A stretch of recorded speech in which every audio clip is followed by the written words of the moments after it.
to Bob is the Plumber, which is my channel. I want to take this opportunity to do one of the things that I am the most passionate about.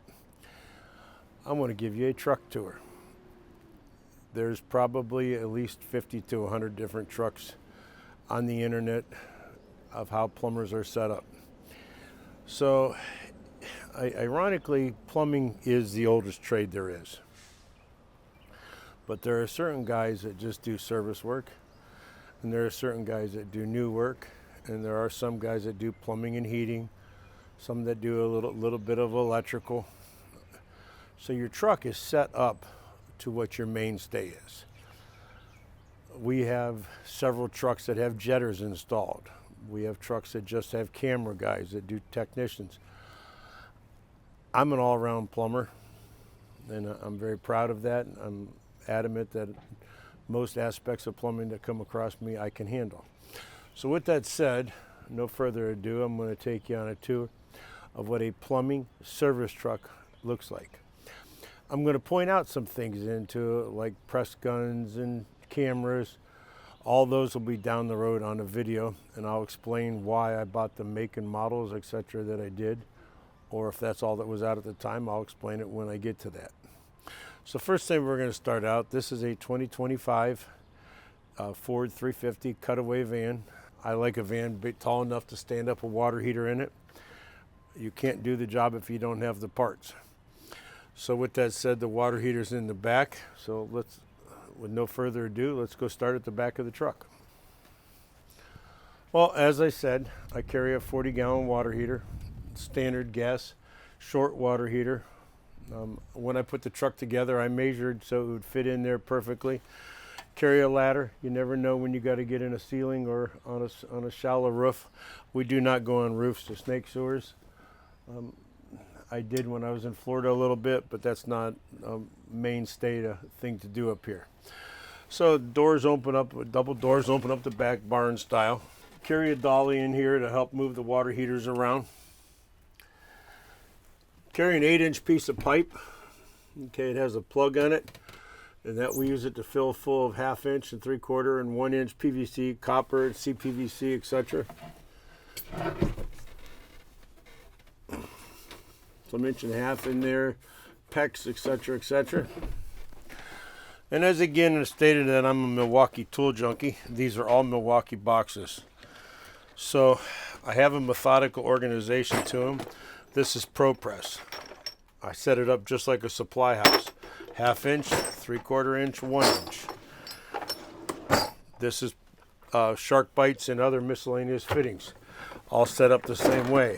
1/2 inch, okay, 3/4 and 1 inch.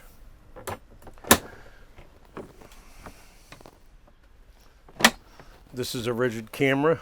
I link it to my iPad to have a monitor. Miscellaneous tools, chip and hammer, jackhammers, parts, big jackhammers.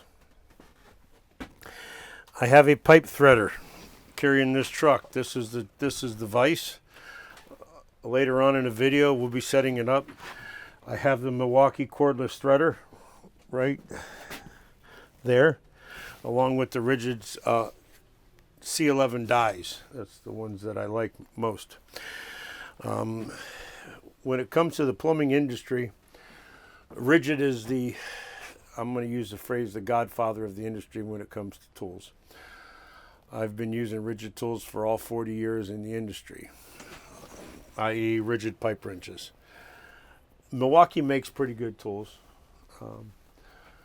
but unfortunately I'm at that age, I'm a rigid guy. Some of the other ones, I've seen that Bosch is getting into the press tools. Milwaukee makes a tool. DeWalt's getting into the press tools. All my press tools are Milwaukee. We do have some rigid press tools for the bigger ProPress gun that does up to the 4-inch copper. Again, my age is showing. Rigid aluminum pipe wrenches.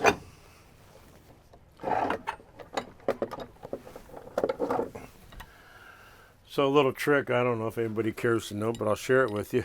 When you're opening a pipe wrench up and you want to open it, hold it down. Okay, when you want to close the pipe wrench, hold it up, and then the weight of the pipe wrench does the work for you. Again, I'm into the aluminum. I'm at that age in my life that if I can save 3 pounds on a pipe wrench, I do. I do have a one rigid here. So this particular wrench, has no teeth on the jaw. So it's made for when you're taking a shower head or a Sloan valve for a commercial toilet apart.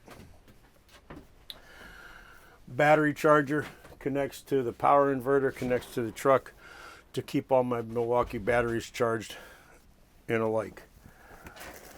Shoe covers to protect homeowners' carpeting. This drawers are all full of commercial toilet parts, Sloan valves, etc., etc. This shelf here has been all miscellaneous. These are all miscellaneous angle stops, straight stops, etc., etc. And as we get into more details, I'll explain to more what those are.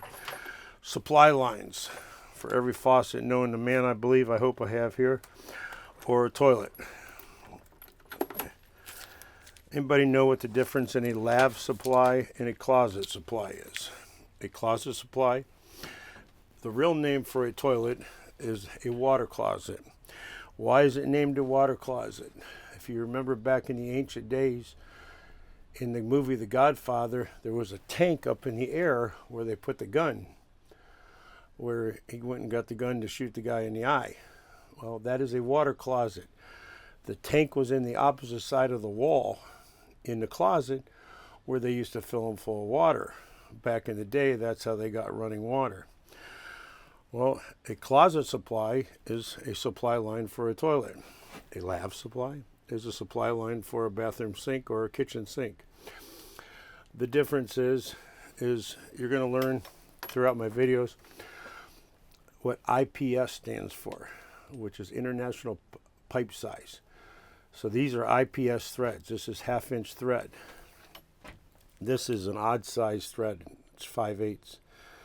Okay, they're not interchangeable. That's why that's a lav supply and that's a closet supply. These are all miscellaneous fittings, different sizes, basket strainers, etc., etc. These are PEX guns. This is an Upinar gun, which does the expanding. This is the rigid dies.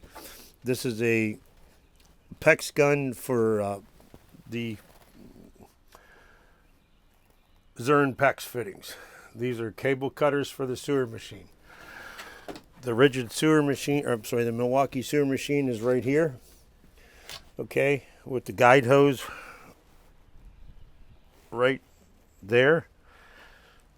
And, okay, guide hose is right there, I believe, yep. And that's bundles of cable. So we run the cables through it. Again, it'll be a whole nother video. And we do that.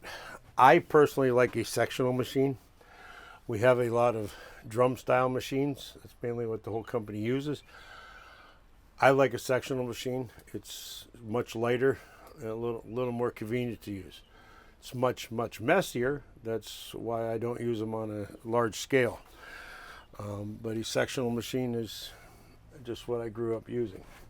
Cones to put in front of the truck and behind, front and back of the truck.